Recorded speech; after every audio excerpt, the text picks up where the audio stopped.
What's up guys, Jedith here, and the PTR for Pandamonium time running is finally live and we are in the game, and I'm here to show you a quick demonstration on how the currency works, what you can do with it, where you get it from, and then exactly where you have to go to get all of the awesome rewards like the mounts and the cosmetics. The first thing you have to know is that the main currency in time running is bronze. Basically the only one. Bronze is a currency that comes from pretty much everything. You start getting it right away. It comes from quests. It comes from killing mobs. It comes from disenchanting items. It comes from chests. There's tokens you can click on to give you a larger amount, like 200. So it can come from anywhere, and you're gonna have a lot of it. You can see that I currently have 3,600. I've spent a little bit, but it comes pretty quickly. As you level up, you're gonna be getting more and more of it in bigger chunks. The first thing I want to demonstrate to you is that you can actually disenchant your gear or scrap it to get bronze back. You have this ability down here called Unraveling Sands. You click on it and it opens this portal thing. So you click on the portal and then you have this little interface here. So if you get items from, say, a chest or a boss or just from a quest mob that you don't need, you can toss it in there and you disenchant it or you scrap it, and you get bronze back for it. Now you can't see it because it's my chat window is covered by my camera, but I just got about 60 bronze from that. And you're going to be getting a lot of armor as you go through the process of leveling. Whether you decide to do quests or just do dungeon grinding, whatever path you take, you're going to be getting a lot of gear that you can scrap for bronze. Now, if you're questing, pretty much every quest you do is going to award you a cache of infinite treasures. And again, you start getting these super early in the process, but throughout the whole way, all the way up to level 70, pretty much every quest gives you a cache of infinite treasures.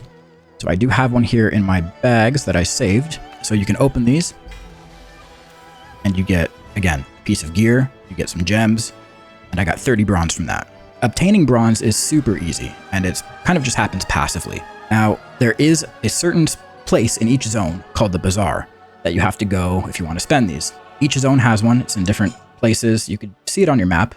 This one is up here. The other one in Valley of the Four Winds is right here. It's marked on the map. You're going to get these items called Nostwind's Voucher, and you can click on this and it will port you directly to the nearest bazaar. It also gives you a extra button that you can press that will take you right back to where you initially used the portal from. So it's almost like a Scroll of Town portal from Diablo, which is super handy. So I'll demonstrate that here. We're going to click on it. It's going to port us to the nearest bazaar. And here we are. So this is a little designated area right now we're in the Jade Forest, and this is where all of the vendors are. So this is the button that we would press if we want to go right back to where we initially ported in from. And these are the vendors where you can spend your bronze. So the first one over here is actually an item upgrade vendor. And with these items, you can upgrade them all the way up to the max eye level of 556. Any gear that you get at the start, you can replace it if you want. You don't have to. You can keep using what you have, and you just upgrade it as you level up. They have certain level requirements if you want to, upgrade a piece. So you can see for these shoulders, if I want to go up to the next rank, I can't do that until I'm level 28. So that's one way to spend your bronze. The other ways are these vendors here. So this is the Beastmaster. This is the mount vendor, and there's a ton of mounts here that you can get. All different colors, different prices. You can see some of the early ones, they're pretty affordable, right? They're 2,200 bronze. That is a pretty affordable amount to get just passively as you level up. And even if you get to the point where you need to start grinding to get some bronze, you'll get that in no time. As we scroll through here, you'll start to see some of the prices go up to 4,400, 6,000, all the way up to like 18,000, 38,000, and 50,000. But even at that, I really don't think getting 50,000 bronze when you're max level is going to take long at all. I would imagine as we start killing raid bosses, you're going to get tokens you can click on. That will give you just a big chunk of bronze. As the gear levels up that you're scrapping, these legs here are item level 54. These are giving me more bronze back than the lower eye level stuff that I got an hour ago. So at level 70, the gear that we're going to be looting is going to give us quite a bit back. And that's going to allow us to kind of rack up these larger amounts pretty quickly. So there's a bunch of mounts on that vendor. There's the class apparel here. And the cool thing about this stuff is it is a recolor from the Trading Post class sets. So if you remember, they were on the Trading Post a couple months ago. So these are the weapons that are a recolor. The armor for Demon Hunter is bugged right now. I did submit a bug report for it. It's showing Druid stuff, and it's saying it's for Druids, but the name of the thing is Eldraki Blasphemers Flames. So clearly Demon Hunter, but it's just bugged. So we can't get that one just yet. Now, before we go inside, we're going to keep coming over here. And these are two vendors that sell Raid Finder transmog sets and normal Raid transmog sets. The first thing that I noticed when I opened up this menu is that these are all purchasable on my Demon Hunter, even though they're not meant for my Demon Hunter. This is an appearance only usable by mages, priests, and warlocks, but it's not red. It's not telling me that I can't learn it. So when you get in here on your character and you start farming up your bronze, you're going to be able to spend it on pretty much whatever you want for all of your alts. So you're not going to have to level up a brand new alt through time running just to get the one piece of gear that you want. You're able to stay on the one character and just farm it all out. And it's all like really cool. Like, look at this set. I definitely want to get this for my priest. That looks sick. There's so many cool sets through here. I'm not going to waste your time by like clicking on all of them, but these are just the LFR sets. Then we come over here, and these are the normal raid appearances. Again, just different color variations, but everything is purchasable on whatever character you decide to do this with. Then we have this little guy. He's flying around. Nostwin. He sells all the consumable stuff. So we have, potions, health pots, scrolls. So anything that a specific class has, like a buff, like a raid buff or just a party-wide buff, you can get through scrolls. So there's a Timeless Scroll of Fortitude that gives your whole party 4% stamina. There's a portal, a summoning portal. There's res scrolls. So if you don't have a res, you can still res your dead friend. Intellect. There's a Chaos brand one. There's drums. So all of that you can get from that little guy there. Now when we go inside, there's this guy. Horos, Rare Collections. So this guy sells all of the blue toys from this Pandaria. And again, they're reasonably priced. A couple thousand, 2,200, 5,000. Go up, obviously, but again, I think it's going to be pretty easy to get bronze in the later game. Now these guys, they will give you daily quests. This guy gave me a quest to go kill dungeon bosses, and this guy gave me a quest to go kill raid bosses. I did complete the dungeon boss one, so I'm going to hand that in.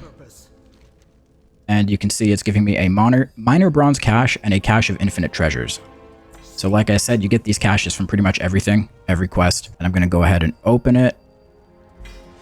And there we go. I got an Ankh of Reincarnation. So that's a gem I can put into my gear. That basically allows me to Ankh just like a shaman. I also got this minor bronze cache. So I'm going to click on this and instantly 200 bronze right there. And then we click on this guy. He has the dungeon sets. Again, not class restricted. You can come in here and buy whatever you want. There's a lot of cool sets. I really like a lot of these. Aside from this guy, there is the Heroic and Raid apparel. Heroic and Mythic Raid apparel. So again, these are from Heroic and Mythic Raids, and they look pretty nice, don't they? And all pretty affordable. 5,000 bronze. That's it. Very, very cheap. And then also over here, World apparel. These are the world sets. And this one, I really want to get. It's the Shadowpan set. Previously unobtainable, from what I understand. I could be wrong. I don't think you could get this in the game until now. So that's pretty cool.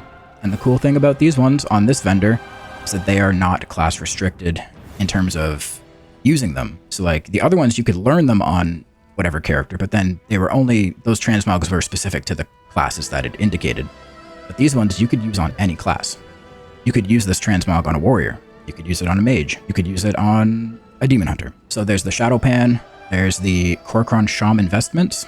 And these look super cool. If you have a Shaman ult, you should definitely grab these. And then there's just some other, basic kind of like RP stuff that doesn't come as a full set because they're just kind of like tunics and robes and stuff, which, are still cool, but not necessarily for me. And then finally, last one to show you is the gem procurement vendor right here. So this is where it gets interesting because if you watched my other video, you may have seen me talk about the different types of gems. So there's prismatic gems, which are stats. there's tinker gems, there's cogwheel gems, and then there's meta gems. So the meta gems, you only have one slot for, and that's in your head slot. This generally gives you a offensive ability. So the one I have slotted in right now is Oblivion Sphere. I have it bound here on Shift 1. I'll use it just to demonstrate it. It's essentially Beacon to the Beyond. It's pretty cool. It does a lot of damage.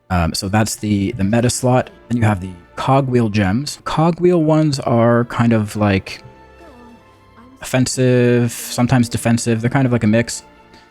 And then you have the tinker ones, or it might be the tinker ones that are offensive and the cogwheel ones are utility, one of the two. And in terms of the utility ones, currently I have Soul Shape. So I have the Night Elf Covenant ability, Soul Shape. And I can just zip around as a little ghost wolf. The other ones I have in my bags are, I have Blink, like the mage ability, Blink. I have Sprint. I have Leap of Faith, which I plan to have a lot of fun with in dungeons. There will be no trolling. Of course, I would never troll anybody with Leap of Faith. Trailblazer, there's a lot of cool things that you can get that aren't, usually available to your class. So, sorry, I got sidetracked. These items here are basically gambles.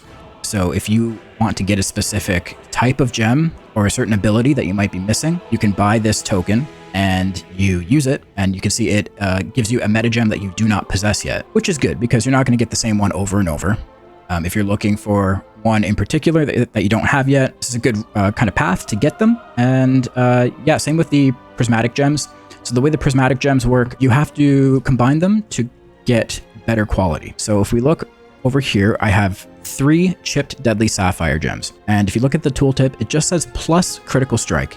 And it says combine 3 of this gem to create a more powerful gem. So if I were to put this into a piece of gear right now, it would give me a critical strike rating bonus based on the eye level of the gear that I put it into. Now, if I were to right click this and combine 3 of them, then I get this blue quality one. And if you look at the tooltip again, it says plus critical strike. So that's just going to give me more critical strike relative to the eye level of the piece that it's put in. And these can go all the way up to epic quality. So I have on my legs, I have plus health regen, and that's an epic quality health regeneration gem. If you want to see me kind of slog my way through Timerunning Pandamonium, I am streaming it all weekend. Link to my Twitch channel will be down in the description of the video, and I hope to see you there. If you like this video, give it a like, sub to the channel if you haven't already, and I will see you in the next one. Peace.